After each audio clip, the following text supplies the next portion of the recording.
Hello friends.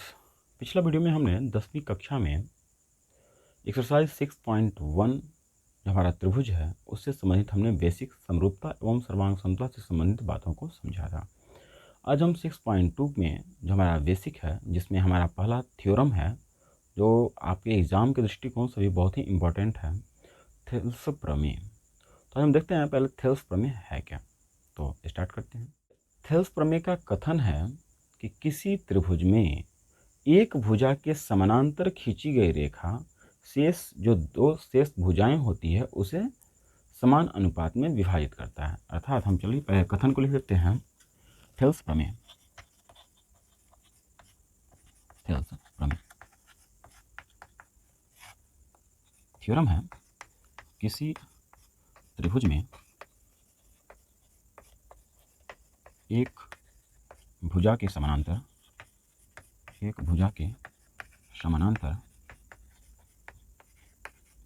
खींची गई रेखा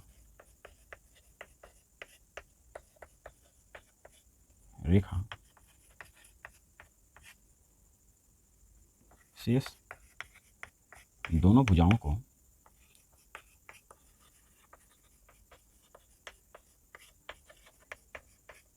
समान अनुपात में विभाजित करती है।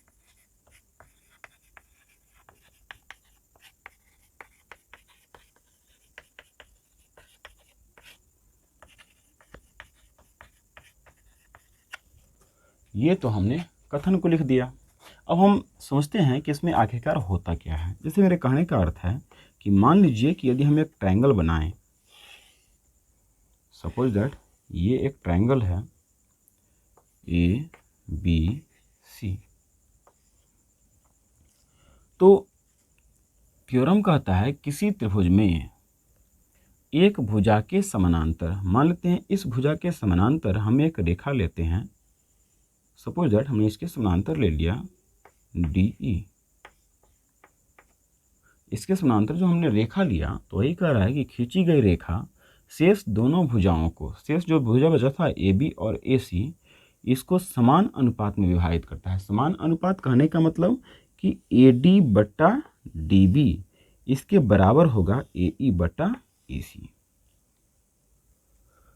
अर्थात यदि आप इसमें लिखें तो आप कह सकते हैं, चलिए उत्पत्ति यहाँ पे लिख लेते हैं। देखिए किसी भी थ्योरम को प्रमाणित करने के लिए हमें 3 स्टेप को फॉलो करना पड़ेगा। पहला, जो हमने कथन था, कथन के अनुसार जो हमने आकृतियाँ बनाई इसके बारे में पहले लिखिए, तो वो हमारा होता है उत्पत्ति, या आप उसको कह सकते हैं कल्पना।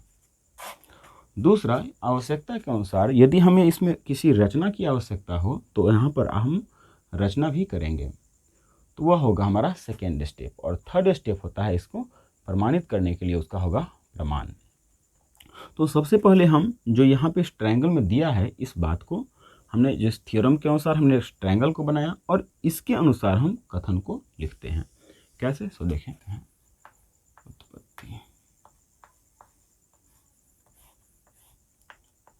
उत्पत्ति है, लिखेंगे इसमें माना ए बी सी एक त्रिभुज है,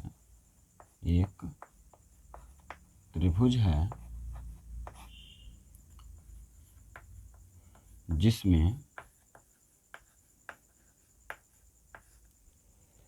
BC समानांतर DE। तो हमें सिद्ध करना है कि AD बटा DB, AD upon DB equal to AE upon EC। ये जो कथन जितना कहा उतना बात को हमने यहाँ पे कर दिया। पहले देखें, कथन ने कहा था किसी त्रिभुज में एक भुजा के समानांतर खींची गई रेखा, तो किसी ट्रायंगल को हमने निर्माण किया, एक भुजा के समानांतर एक रेखा को हमने खींचा। यह रेखा शेष दोनों भुजाओं को, मतलब जो इसके समानांतर हमने खींचा था, तो इसको छोड़ करके जो शेष बचा ये और ये ए बी और ए सी, इसको समान अनुपात में विभाजित करेगा। समान अनुपात कहने का अर्थ यह कि ए डी बटा डी बी बराबर होना चाहिए ए ई बटा ई सी, और इसी बात को हमने यहाँ पर लिखा है। तो ये तो हो गया उत्पत्ति, जो हमने फिगर अपना इच्छा से हमने बनाया था, ए बी सी डी ये सब तो इसमें नहीं दिया था, तो हमने अपनी इच्छा के अनुसार इसे बनाया था, एक ट्रायंगल को लिया था, तो हमने इसके अनुसार यहाँ पे इसके कंस्ट्रक्शन के बारे में हमने लिखा। अब क्या करेंगे, हम एक रचना करते हैं। रचना क्या करना है, अब हम रचना को समझते हैं कि आपको करना क्या है कि इसको हम यहाँ से मिला देंगे, इसको इससे मिला देंगे, और यहाँ से एक लंब इस पे डालेंगे। लंब करने का मतलब कि यहाँ से ये 90 डिग्री का होना चाहिए, और यहाँ से एक परपेंडिकुलर इस पर डालते हैं, ये भी होना चाहिए 90 डिग्री। और इसका भी नाम आप चाहें तो कुछ भी ले सकते हैं, मान लेते हैं एम एन, मान लेते हैं एम एन। इस प्रकार हमने इस पर मान लिया। तो रचना में इस बात को हम लिख लेंगे कि DC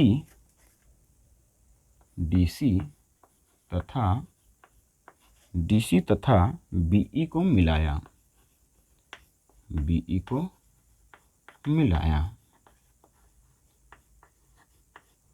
तथा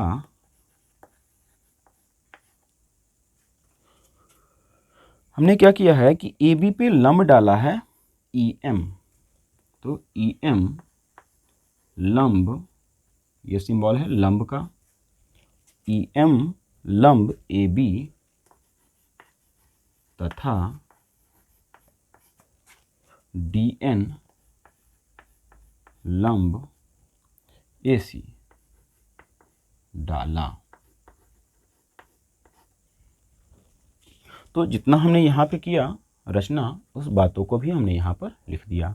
तो हमारा 2 स्टेप तो कंप्लीट हो जाता है। अब थर्ड स्टेप में हम चलेंगे, तो यहाँ पे लिखेंगे प्रमाण।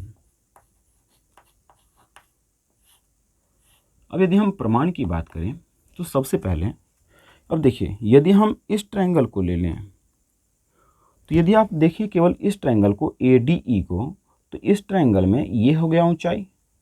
तो आपने पढ़ा होगा किसी त्रिभुज का क्षेत्रफल के लिए, किसी त्रिभुज का क्षेत्रफल होता है, ये यदि हम लंब को डाल दें तो ये हमारा हो जाता है आधार, और इसका क्षेत्रफल आपने पढ़ा होगा किसी त्रिभुज का क्षेत्रफल 1/2 इंटू बेस इंटू हाइट, अर्थात 1/2 इंटू आधार इंटू ऊंचाई, या शीर्ष लंब भी आप इसको कहते हैं, ऊंचाई। तो हम इसी फॉर्मूला का प्रयोग हम चाहें तो यहाँ भी कर सकते हैं। यदि हम इस ट्रायंगल को ले लें, मतलब area of triangle ADE, AD और E, इसको यदि हम लें तो इसका क्षेत्रफल लिख सकते हैं हम 1/2 इंटू, चूँकि देखिए इस पर परपेंडिकुलर होता है तो इसको हम कहते हैं बेस। तो यहाँ भी देखिए इस पर ये परपेंडिकुलर है, तो इसका मतलब ये AD हो जाएगा बेस, तो हो गया AD into base into height हो जाएगा ME।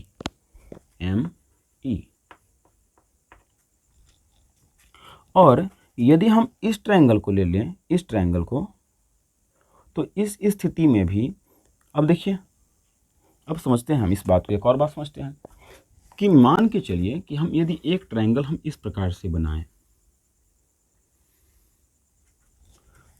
और इसके यदि हम क्षेत्रफल की बात करें, मान लेते हैं कि ये है ABC, और यदि हम इसके क्षेत्रफल की बात करेंगे तो ये तो हमारा बेस हो जाएगा, लेकिन हाइट यदि जानना चाहें तो यहाँ से एक परपेंडिकुलर डालना होगा, यहाँ से एक परपेंडिकुलर हम डालते हैं और इसको मिलाते हैं, तो ये होता है हमारा इसका हाइट। अर्थात इस ट्रायंगल का यदि हम क्षेत्रफल भी निकालना चाहेंगे तो होगा 1/2 इंटू बेस BC, और यदि हमने परपेंडिकुलर ऐसे डाला है तो हाइट हो जाएगा ये वाला। मान लीजिए यदि हमारा D होता है तो ये होगा हमारा हाइट AD। और इसी बात को, इसी पैटर्न का हम यहाँ पर यूज़ करेंगे। तो यदि हम इसको बेस, यदि हम इसे ले भी ले, तो यहाँ से जो परपेंडिकुलर डाला गया ये तो यहाँ पे है, तो बेस तो होगा यही DB, लेकिन हाइट होगा ME। अर्थात यदि हम इसी के बटा में यदि हम इसी को भी निकाल दें, area of triangle DBE, BE। तो यह हो जाएगा 1/2 इंटू, इसके लिए बेस हो गया DB और हाइट हो जाएगा ME। तो 1/2 से 1/2 कैंसिल और ME से ME कैंसिल। तो इस प्रकार आपको मिल जाएगा area of triangle ADE upon area of triangle DMDBE।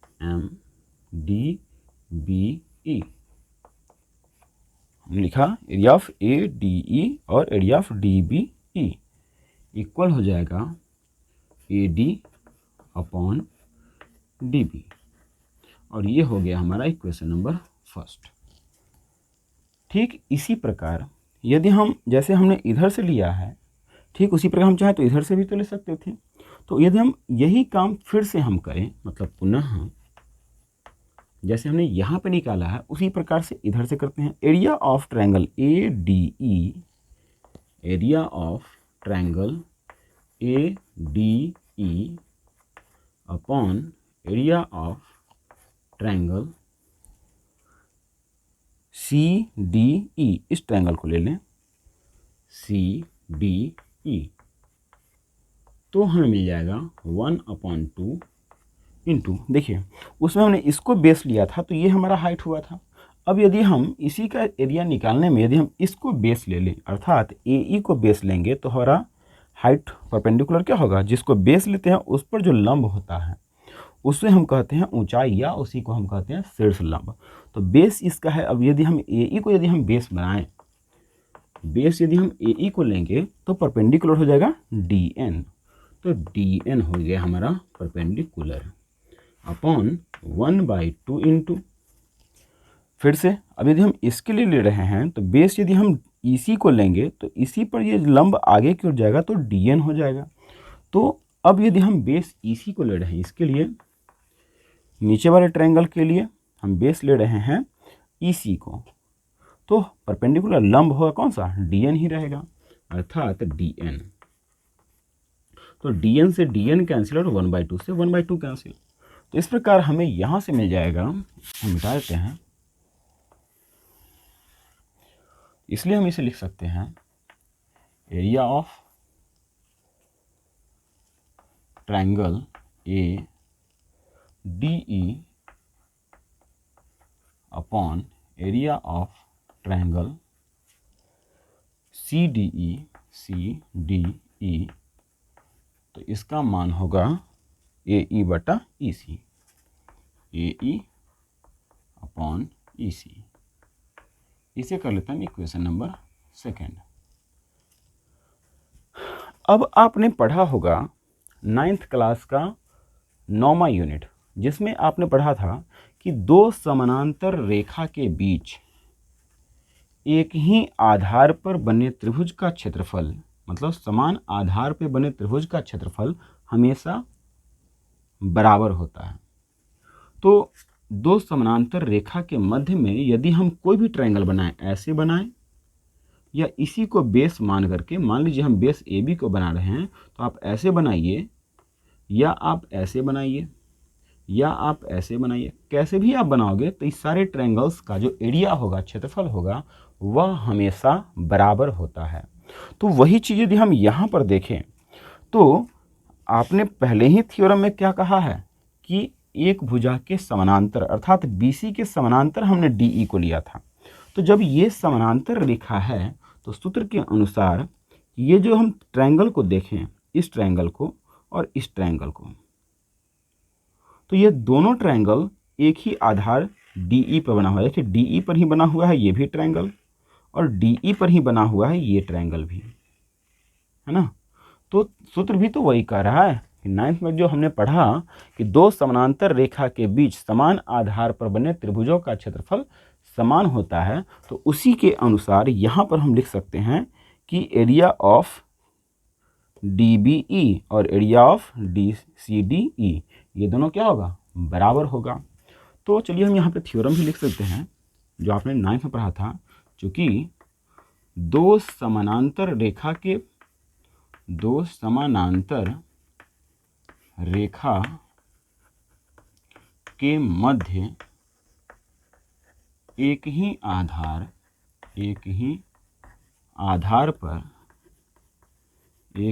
आधार पर बने त्रिभुजों का क्षेत्रफल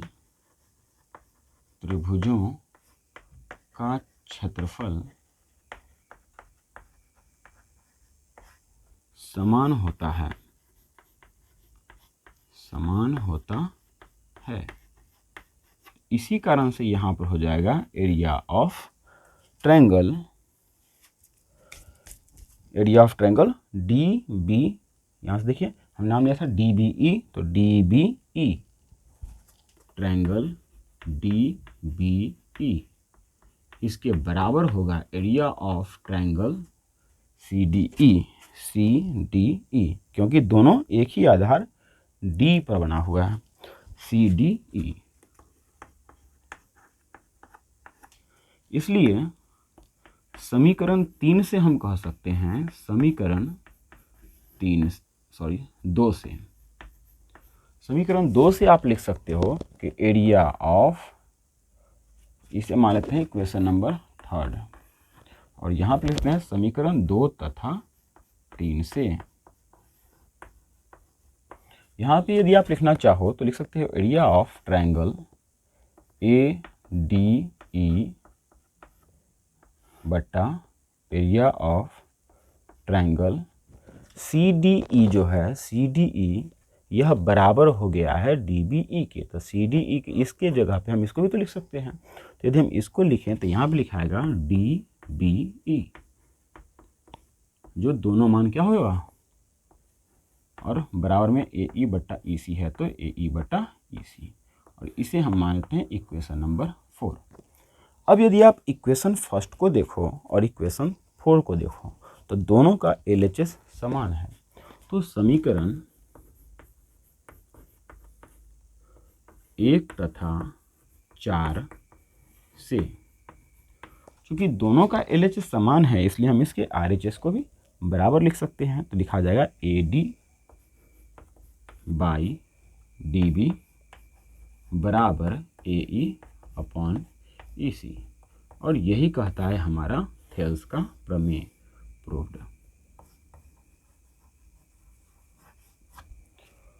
तो ये है हमारा थेल्स प्रमेय।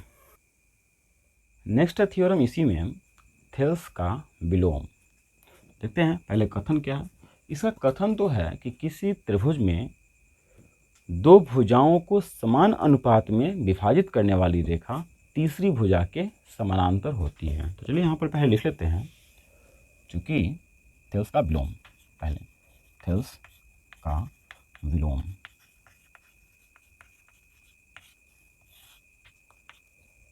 थ्योरम कहता है किसी त्रिभुज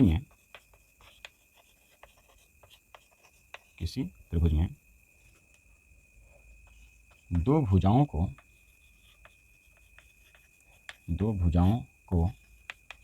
समान अनुपात में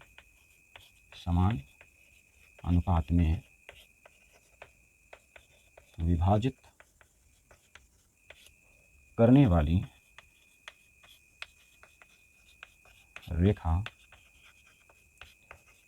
तीसरी भुजा के समानांतर होती है। ये कहता है थेल्स का विलोम। अब इसे समझते हैं, इसमें क्या है। पहला कह रहा है किसी त्रिभुज में, तो सबसे पहले एक ट्रायंगल का निर्माण कर लेते हैं। मान लेते हैं हमने एक ट्रायंगल लिया ABC, दो भुजाओं को मान लेते हैं AB और AC को समान अनुपात में विभाजित करने वाली रेखा। हमने मान लिया कि इसका नाम EF है, तो AE बटा EB बराबर है AF बटा FC। तो इस स्थिति में कहता है कि यदि ऐसा हो, समानुपात करने का मतलब कि AE बटा EB बराबर AF बटा FC, यदि इस फॉर्म में हो तो उस स्थिति में यह जो रेखा EF होगा वह तीसरी भुजा अर्थात BC के समानांतर होगा। यही चीज़ हमें प्रूफ करना है। तो सबसे पहले इसे प्रूफ करने के लिए हम यहाँ पे लिखेंगे। पहले तो सेम वही रूल जो आपने पहले फॉलो किया है। पहले आप करोगे क्या, पहले तो लिखेंगे उत्पत्ति, उसके बाद लिखेंगे इसके रचना यदि आवश्यकता हो तो, और थर्ड स्टेप में हम काम करेंगे प्रमाणित करने का। तो सबसे पहले हम लिखेंगे उत्पत्ति। सबसे पहले लिखोगे माना ABC एक त्रिभुज है जिसमें EF एक रेखा भुजा AB तथा AC को क्रमशः E तथा F बिंदु पर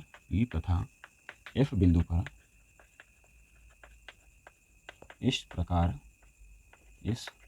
प्रकार काटती है कि AE बटा EB बराबर हो AF बटा FC। तो हमें सिद्ध करना है कि BC समानांतर EF, ये हमें प्रूफ करना है। तो सबसे पहले करने के लिए हम करेंगे क्या कि इसको इससे मिला देंगे और B को F से मिला देंगे।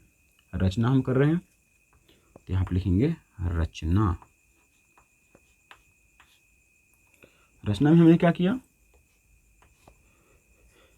कि B को F से मिलाया और C को E से मिलाया। फिर उसके बाद यहाँ से एक परपेंडिकुलर एक लंब डालेंगे इस पे, और यहाँ से एक लंब डालते हैं इस पे। मान लेते हैं इसका नाम MN, जैसा हमने पिछला में किया था थेल्स प्रमेय में।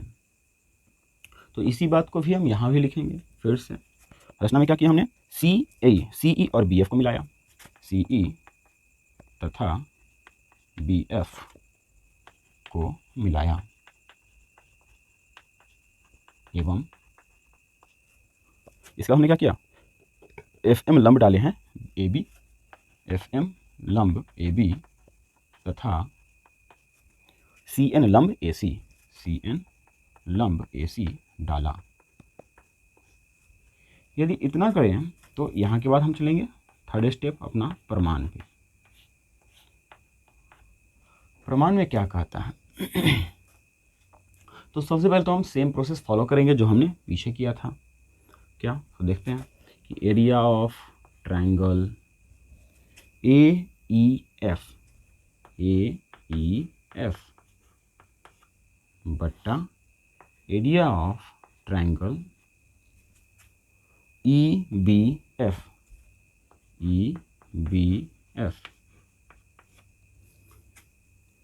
इक्वल हो जाएगा 1/2 इंटू बेस हमारा AE लेंगे। पहला AEF से निकाल रहे हैं, तो जब हम बेस AE को लेंगे तो AE को यदि बेस लिया जाए तो इस स्थिति में इस पर परपेंडिकुलर है FM, तो FM।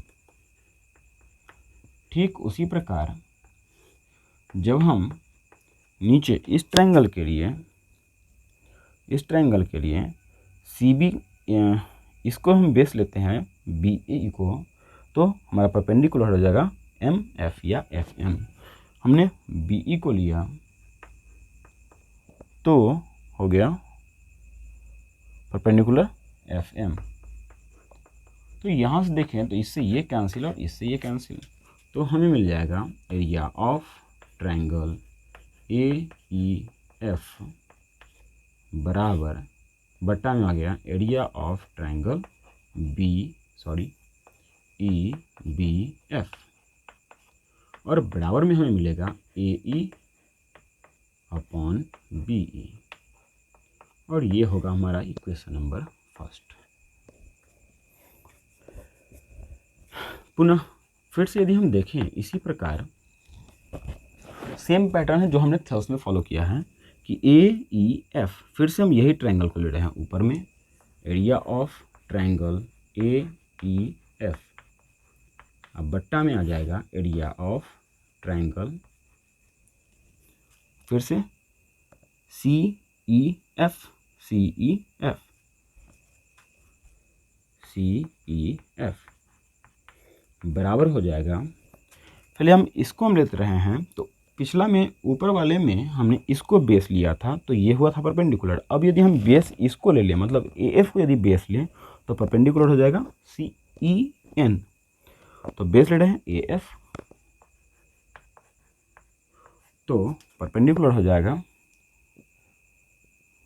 इसमें कौन सा EN, सॉरी पूरा ऐसे लिखिए 1/2, क्या कि हमको एरिया निकालना है, इंटू बेस, बेस है MF,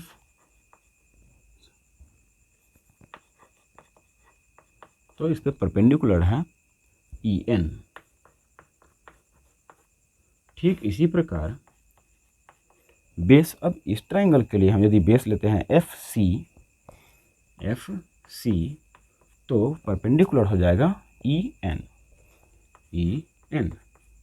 तो EN से EN कैंसिल, 1/2 से 1/2 कैंसिल, तो हमें मिलेगा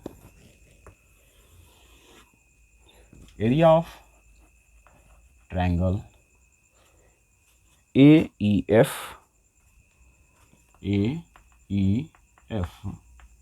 upon area of triangle CEF equal हो जाएगा AF बटा FC, और ये होगा हमारा इक्वेशन नंबर 2।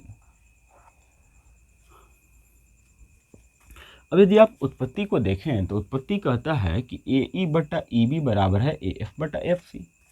तो यहाँ से हम लिख सकते हैं चूँकि AE अपॉन EB यहाँ पे बराबर है AF बटा AC, AF बटा AC।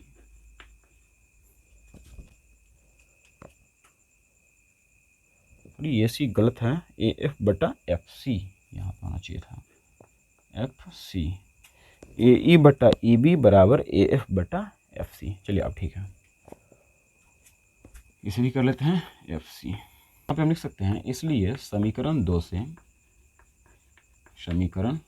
से इसको भी हटा देते हैं, area of triangle AEF by area of triangle CEF बराबर में हो जाएगा AF बटा FC के जगह पे हम लिख सकते हैं AE बटा EB।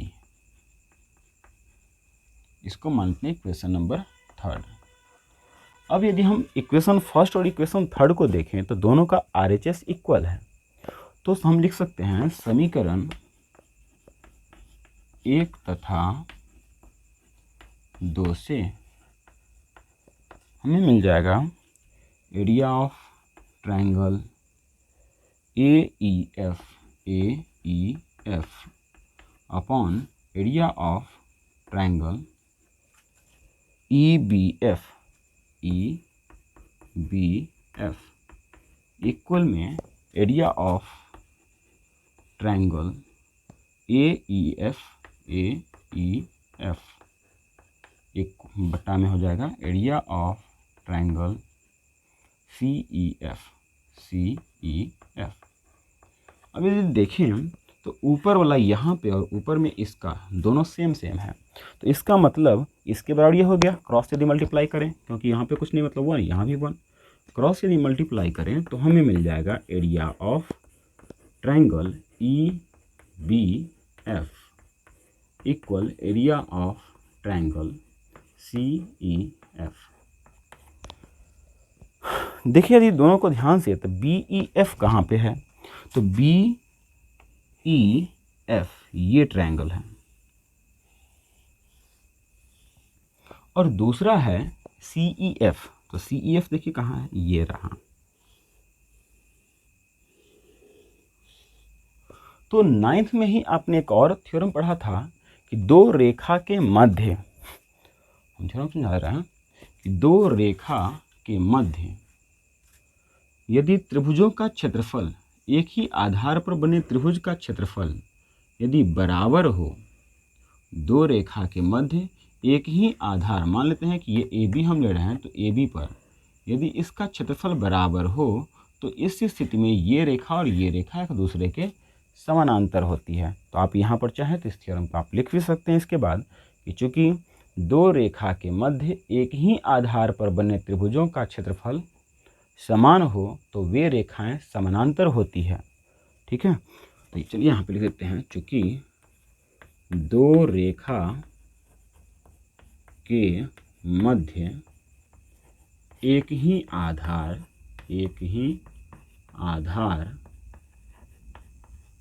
पर बने त्रिभुज का क्षेत्रफल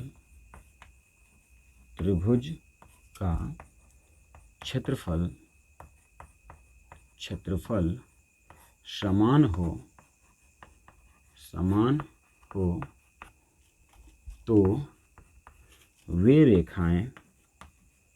तो वे रेखाएं समानांतर होती है। तो हम थ्योरम को समझ रहे हैं। तो थ्योरम कह रहा है कि यदि दो रेखा के मध्य, तो यहाँ भी देखें तो ये जो ट्रायंगल है BEF और CEF दोनों एक ही समांतर रेखा BC और EF के मध्य में है और एक ही आधार EF पर स्थित है। इसलिए क्या होगा कि इसका ये वाला रेखा और ये रेखा आपस में समानांतर होगा। तो यहाँ पे लिख सकते हैं, इसलिए BC समानांतर EF हम यहाँ पे लिख दे रहे हैं, इसी कारण से हो जाएगा BC समानांतर EF प्रूव्ड। ओके, तो इस प्रकार हम थेल्स के विलोम को भी समझ सकते हैं। तो मिलते हैं नेक्स्ट डे इसी एक्सरसाइज के प्रश्नोत्तर के साथ। तब तक के लिए गुड बाय।